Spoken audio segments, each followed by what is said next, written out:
형광펜이 있으시면 색깔 있는 펜도 좋고요. 이 사도행전 20장 우리 13장부터 거의 끝까지는 바울의 어떻게 보면 선교 여행에 대한 행로라고 볼 수 있거든요. 그러니까 중요한 우리가 관전 포인트가 하나가 장소의 이동이에요. 그래서 펜을 드시고 그 장소들에다가 동그라미를 표시해 놓으면 바울의 이동이 눈에 확 들어오기 시작합니다.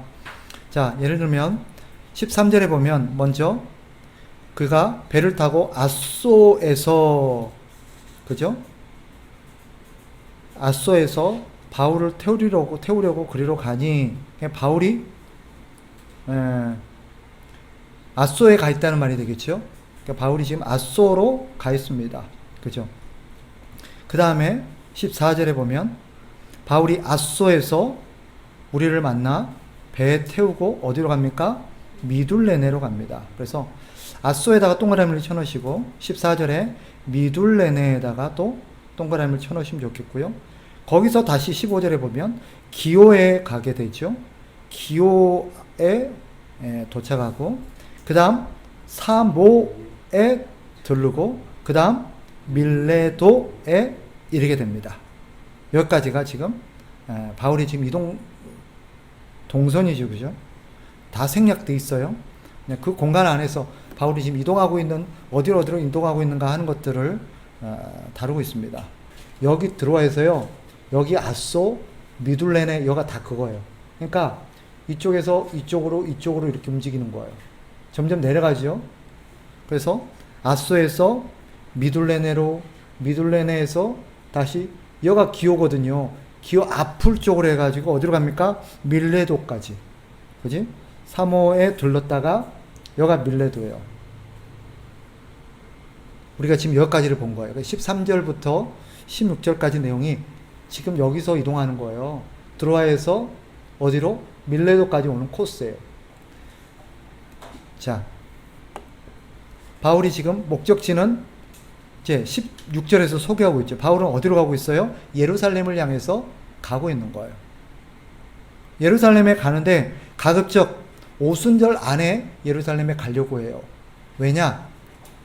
오순절날 이스라엘 중요한 절기 중 하나로서 많은 사람들이 어디로 모여요? 예루살렘 성전에 모이기 때문에. 그럼 바울이 왜 그때 거기를 가려고 그럴까요? 절기를 지키기 위해서. 물론 그런 것도 있겠죠. 그러나 바울이 예루살렘에 가려고 하는 것은, 그것도 오순절 안에 도착해서 오순절을 거기서 보내려고 하는 것은 바울이 개인적으로, 그러니까 유대인으로서의 어떤 절기를 지키려는 것도 있겠지만 그날 각지에서 전 세계에서 모여드는 사람들에게 복음을 전할 수 있는 아주 적기이기 때문이에요. 그래서 그쪽으로 가려고 하는 거죠. 그런데 바울이 가기 전에 어디에 들리게 되냐면 밀레도에 들려요. 자, 여기 밀레도에 들려서 누구를 만나고 가고 싶어 했냐면 17절에 보세요. 밀레도에서 사람을 보내서 에베소의 장로들을 초청합니다. 바울이 에베소에 가서 에베소에서 장로들을 만나고 예루살렘까지 가려고 하니까 시간이 너무 촉박한 거예요. 그래서 바울이 밀레도로 가면서 미리 사람을 보내가지고 자기가 밀레도에 갔을 때 거기서 만나기로 이제 계획을 세웁니다. 여러분들이 아시겠지만 바울은 예루살렘에 가면 자기가 마지막이 될 수도 있다는 것을 알고 있어요. 그래서 마지막으로 에베소 교회 지도자를 불러서 자기가 3년 6개월이나 수고의 땀을 흘리면서 읽어놓았던 그 교회에 대한 마지막 유언적인 당부를 하기 위함이에요. 자기가 없더라도, 자기가 다시 못 가더라도 내가 그곳에서 했던 것들을 기억하고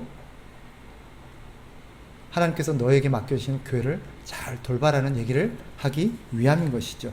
자, 이것을 통해서 우리는 중요한 몇 가지 교훈을 얻을 수 있겠지만 시간상 제가 두 가지만 말씀을 드릴게요. 하나는 이 바울의 이 에베소 교회 장로들에게 하는 얘기를 통해서 우리는 하나님을 섬기는 하나님의 사람들이 가슴에 새겨야 될 두 가지, 하나님을 섬김에 있어서, 신앙생활을 함에 있어서, 하나님을 섬김에 있어서 두 가지의 마음가짐을 품고 있어야 된다는 것을 알게 됩니다. 첫째는 뭐냐면 바울이 이 에베소에서 섬기면서 자기가 겪었던 것이 고난이라고 말하죠. 그죠? 고난. 즉 하나님을 섬기고 하나님의 일을 함에 있어서 환난을 당할 수 있고 고난을 받을 수 있는 것이 당연하다는 것이고, 그것에 대해서 우리는 항상 당연하다는 마음의 준비를 해야 돼요. 당연하다는. 두 번째 또 한 가지가 뭐냐면, 하나님을 섬기는 일에 있어서 반드시 대적자가 있다는 거예요. 대적자가 있어요. 가장 근본적으로는 마귀겠죠, 그죠? 마귀예요. 그런데 인간적으로 봤을 때는 우리 어떤 영적인 하나님을 대적하는 세력이 있고, 그 세력이 분명히 우리를 공격하는 건 틀림없는 사실이에요. 그러나 그 세력이 우리를 대적하고 공격함에 있어서 대부분 사용하는 대상자들이 누구냐면 교회 밖에 있는 사람들이 아니에요. 교회 안에 있는 사람들이에요. 같은 신자들이에요. 근데 이 신자들은 어떤 신자들이에요? 대부분 거짓 신자들이에요. 문제는 교회 안에 바른 신자만 있는 게 아니에요. 가짜 신자도 있어요.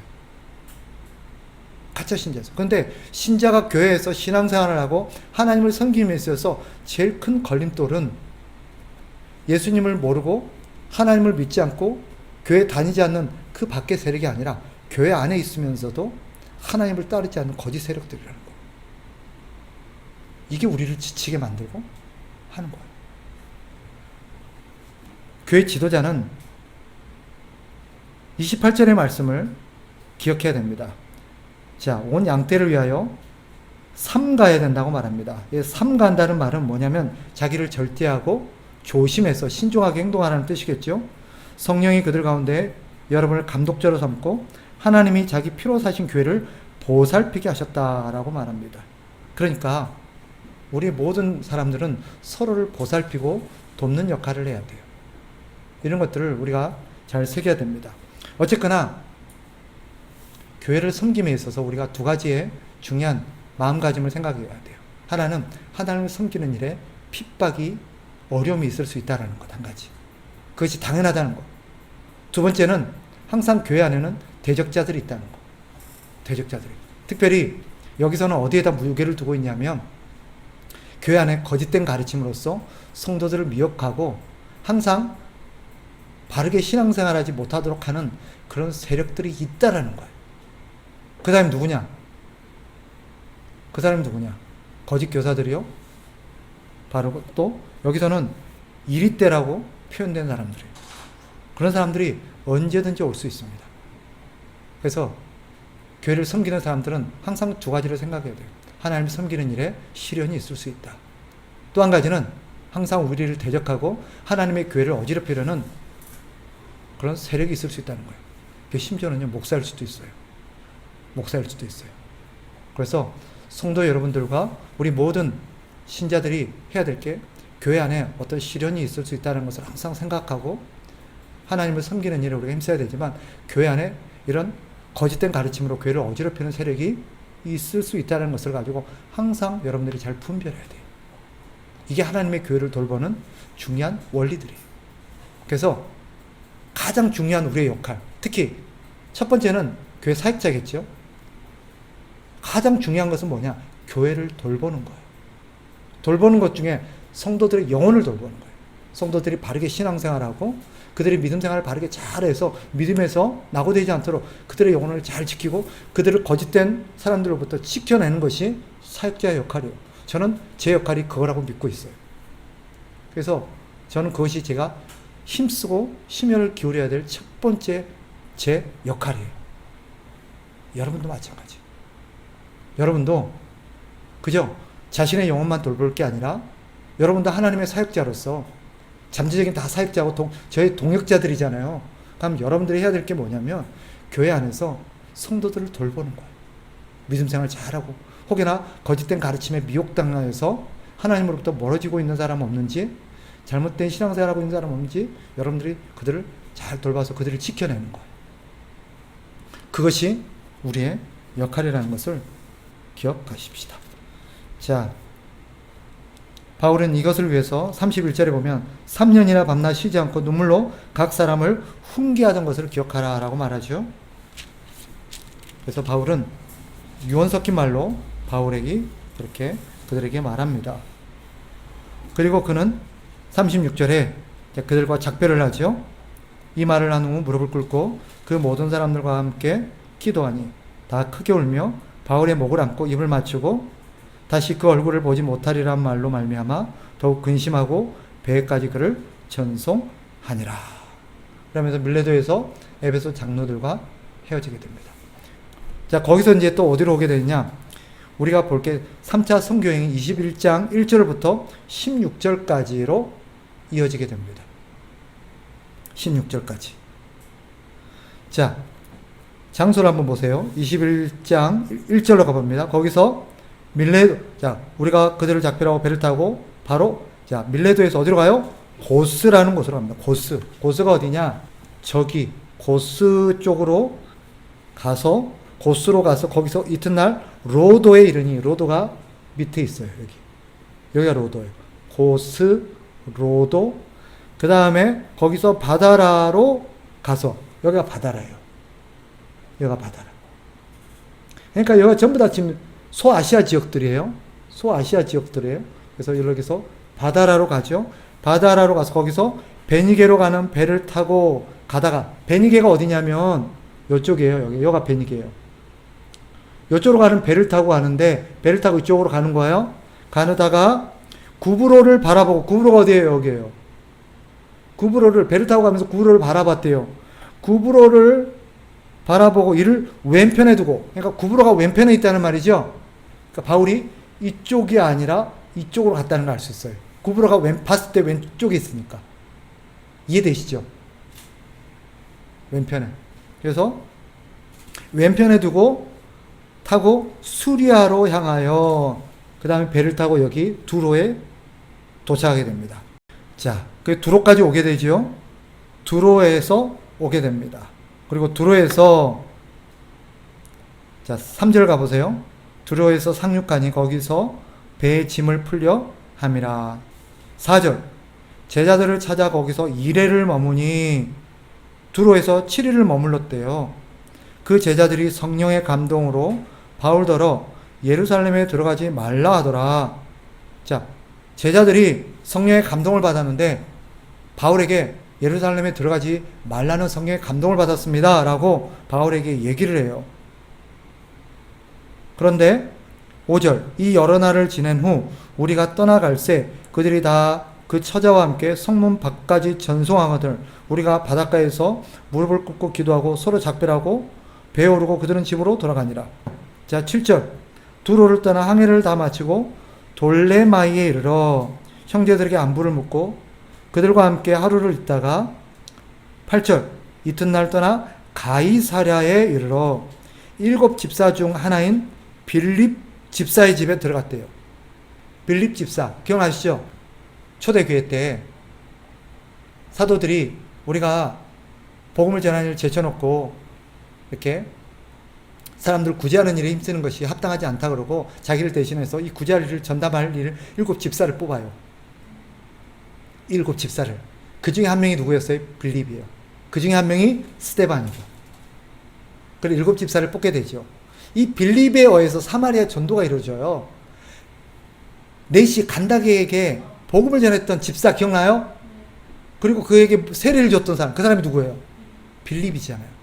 사마리아에 제일 먼저 내려가서 사마리아에서 복음을 전하고 그 지역을 지나는 인도 네시 간다게에게 복음을 전하고 그에게 세례를 줬던 집사가 빌립입니다. 그 양반이 이 양반이에요. 그 양반이 집이 어디 있었어요? 가이사랴에 살고 있었어요. 근데 잘 보세요. 가이사랴에 가서 빌립 집사의 집에 들어갑니다. 7 집사 중 하나인 전도자 빌립 집에 들어가서 머무니라. 9절 그에게 딸이 넷이 있으니 이분도 딸부자였던 것 같아요. 이 딸들이 처녀로 예언하는 자라. 예언하는 자들이었대요. 10절 여러 날 머물러 있더니 아가보라 하는 한 선지자가 유대로부터 내려와 11절 유리에게 와서 바울의 띠를 가져다가 자기 수족을 잡아매고 말하기를 성령이 말씀하시되 예루살렘에서 유대인들이 이같이 이 띠 임자를 결박하여 이방인의 손에 넘겨주리라 하거늘 우리가 그 말을 듣고 그곳 사람들과 더불어 바울에게 예루살렘으로 올라가지 말라 권하니. 자, 저를 보세요. 빌립 집사의 딸이 너희가 있는데 처녀로 예언하는 자래. 이 예언하는 자가 어떤 자인지 아세요? 예언한다는 게 앞으로 우리가 생각하기에는 예언자라 그러면 어떤 생각이 들어요? 장래에 어떤 일이 일어날 것을 미리 보고 말해주는 사람, 이런 사람이 생각나죠? 그런 뜻이 아니에요. 성경이 여기서 말하는 전도자라는 것, 예언자라는 것은 하나님으로부터 어떤 계시의 말씀을 받아서 그 말씀을 사람들에게 전달하는 역할을 하는 사람이 예언자였어요. 이때는 예언자가 있어요. 지금은 있을까요? 없을까요? 그때와 지금은 딱 차이점이 하나 있어요. 그때는 아직 성경이 없었고 지금은 성경이 완성이 됐어. 하나님은 성경이 완성이 되기 전까지는 하나님의 말씀을 누구를 통해서? 전도자들과 예언자들과 선지자들을 통해서 하나님의 말씀을 전달했어요. 그러나 성경이 완성되고 나서는 더 이상 선지자와 예언자들은 없어졌어요. 또 한 가지가 없어졌어요. 사도도 없어졌어요. 사도들은요, 한시적으로 예수님이 세웠어요. 두 가지 역할을. 첫째, 성경이 기록되기 전까지 예수님의 말씀을 사람들에게 전하고 가르쳐서 교회를 세우는 역할. 두 번째는 그 예수님의 말씀을 성경으로 기록하여서 성경을 만드는 역할이 사도들이에요. 아시겠어요? 사도들의 역할은 그래서 예수님의 말씀을 기록하고 그것을 성경으로 남겨서 교회에게 전달해주는 역할이 사도들이에요. 그러니까 성경이 이제 완성이 되었으니까 더 이상 사도가 필요가 없는 거예요. 한 가지만 더 말씀드리고 마칠게요. 자, 보면 이런 예언자도 그렇고 선지자들도 그렇고 하나같이 성령의 감동을 받아서 바울에게 얘기해 줍니다. 성령께서 나에게 알려주시기를, 이 사람들이 뭐 하는 사람이라 했어요? 하나님으로부터 계시를 받아서 그 계시를 전달하는 사람이라고 그랬잖아요. 맞죠? 이 사람들은 사입이 아닙니다. 이 사람들은 이상한 사람들 아니에요. 여기 있는 사람들은, 여기 나온 사람들은 실제로 경건한 그리스도인들이에요. 그러니까 여기 나오는 예언자들 좀 이상한 사람들 아니야? 그렇게 보시면 안 돼요. 근데 이 사람들이 누구로부터 계시를 받았대요? 성령을 통해서. 그죠? 성령을 통해서 영감을 받고 성령을 통해서 응답을 받았어요. 그리고 그 사실을 바울에게 알렸어요. 자, 물어봅시다. 그러면 들어가는 게 맞을까요? 들어가지 않는 게 맞을까요? 성령을 통해서, 성령께서 다른 사람들을 통해서 바울에게 이 사실을 알렸을 때는 의도가 뭐냐? 바울 들어가지 못하도록 막기 위함이 아니에요. 근데 많은 그리스도인들은 어떻게 이해를 하냐면, 내 앞에 어떤 어려움이 기다리고 있고 어떤 어려움이 있다 그러면 그것을 하나님이 하지 말라는 뜻으로 우리는 해석을 해요. 그죠? 맞죠? 근데 여기서는 바울은 뭐라 그러냐면, 내가 들어가겠다는 거예요. 죽음이 나를 기다리는 거 안다. 근데 들어간다. 바울이 하나님께서 이 사실을 가르쳐준 건 뭐냐? 들어가지 말라는 의도가 아니라 바울로 하여금 그 마음을 준비시키기 위함. 다른 사람들은 어려움이 생기고 고난을 받을 수 있으니까 가면 안 된다.